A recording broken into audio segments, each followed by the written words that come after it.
A young man once bought a red rose and gathered the courage to propose to a girl. Her reply crushed him. Everyone in our class comes in BMWs and Audis.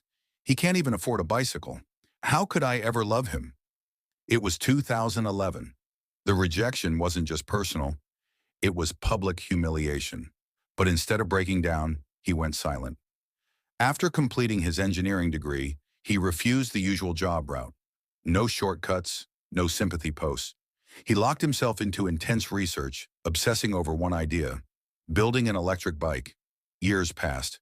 No applause, no spotlight. Then came 2024. He co-founded a company called Emotard. Within just a year, his e-bike became a top-selling product, and the company began scaling rapidly. Today, Aditya Osa is the CMO and co-founder of a fast-growing EV company with turnover in the millions.